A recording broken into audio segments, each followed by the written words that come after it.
When you walk into the MGM Grand today, you are stepping into the single largest hotel in Las Vegas, more than 6,000 rooms, a property so huge that if it were dropped into many American cities, it would become its own district overnight. In the 1990s, this place was the Strip, the Green Emerald Fortress, the Entertainment Authority, a self-contained empire where everything Vegas promised existed under one roof. Families came for the theme park, gamblers came for the action, celebrities came for the spotlight, ordinary people came because this was the place where stories happened. The MGM Grand was the kind of hotel that made you feel like you were in the center of the world. But in the year 2025, something has changed. The giant is still standing, but its roar has faded. Bigger does not feel like better anymore. It feels like baggage. The first and loudest issue is age. The MGM Grand has crossed 3 decades, and unlike fine wine casinos, do not get better by sitting still. The green glass that once shimmered now looks dull under the neon of its neighbors. Rooms renovated in cycles feel mismatched. The bones of the property are strong, but the skin is tired, and the size that once made it powerful now makes every refresh a financial war. Imagine needing to renovate more than 6,000 rooms. Imagine updating dozens of restaurants. Imagine modernizing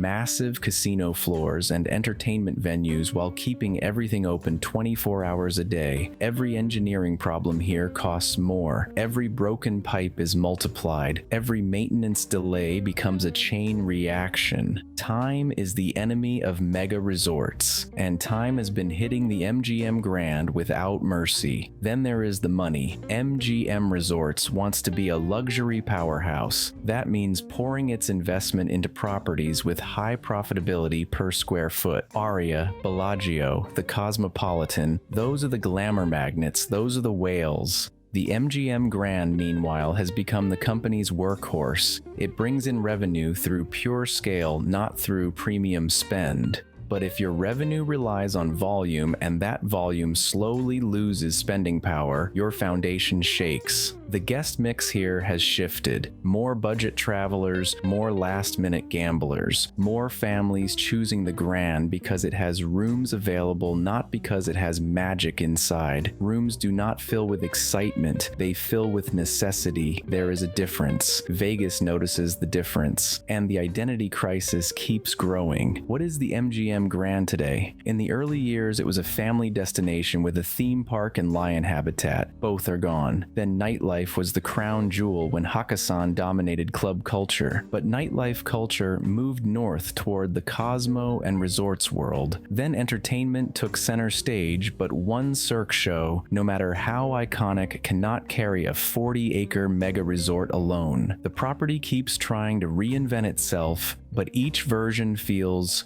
less iconic than the one before it. Look across the casino floor. It is enormous. It is loud. It is active. Yet there is a strange hollowness. People are gambling because they are here, not because they came here to gamble. That difference is how casinos live or die. Destination casinos thrive. Convenience casinos shrink. The check-in experience is another symptom. It is legendary in the worst way. Long lines, confusion, stress. Guests begin their stay exhausted and frustrated, and once you start a trip annoyed, there is almost nothing the resort can do to make you feel like you are in a luxury escape afterward. Food and beverage once defined the Grand. Now other resorts have overtaken the dining scene with world-famous concepts. Newer venues make the Grand dining portfolio look static, too safe, and too slow to evolve. In Vegas, if your restaurants are not trending, they are fading. Even the arena next door, a massive event space that once drove thousands of guests through the property every night, now mainly benefits the surrounding properties. People attend an event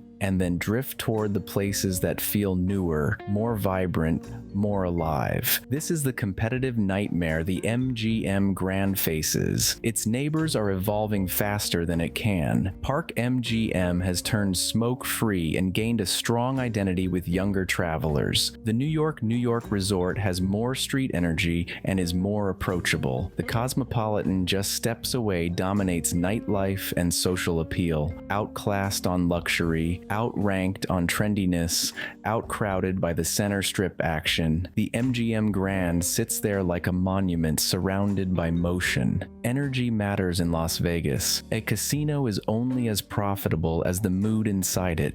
When excitement fades, the dollars fade. You can feel it on the gaming floor. The spark is not gone, but it flickers. Another risk lurks behind the green walls. Operating costs are enormous. Every year the property ages, those costs grow. If MGM Resorts chooses to continue prioritizing other assets, the Grand inch by inch becomes expensive dead weight. And that is how icons die in this city. Not by closing, by becoming invisible. Employees can feel the shift before anyone else. Staff cuts stretch workers thin. Service speed drops, stress rises, tips shrink, morale dips. When the people powering the experience lose their fire, the experience follows. The truth is, the MGM Grand is caught in a dangerous position, too big to reinvent cheaply, too established to pivot wildly, too mid-range to sell luxury, too tired to sell excitement.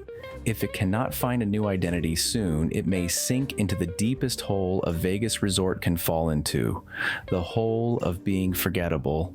Because in Las Vegas, there are two types of failures: the ones that close, and the ones that sit there while everyone forgets they used to matter. And the frightening part is this: the MGM Grand has not failed yet, but it is drifting, slowly, quietly, beneath the noise of larger problems happening on the Strip, a green giant that still stands tall but no longer commands attention. Las Vegas has a rule: reinvent or disappear. The Sphere is pulling global attention to the north. Fontainebleau has arrived as the new symbol of modern luxury. Resorts World and the Cosmo own the younger generation. Meanwhile, the MGM Grand waits for the world to come back to it. But this city never moves backward. Its future is always elsewhere. So the question is not whether the MGM Grand can remain open. Of course it will. The question is whether it can matter, whether it can become the place that shapes stories again, instead of the hotel people walk through on the way to somewhere better. The green giant needs a reason to roar again. Because in Vegas, once the magic leaves a building, the magic never returns on its own. And if the MGM Grand does not evolve soon, it may become the saddest kind of relic. Not a failure, not a tragedy, just a reminder of a time when big was enough. A reminder that in Las Vegas, being huge is not power. Being unforgettable is.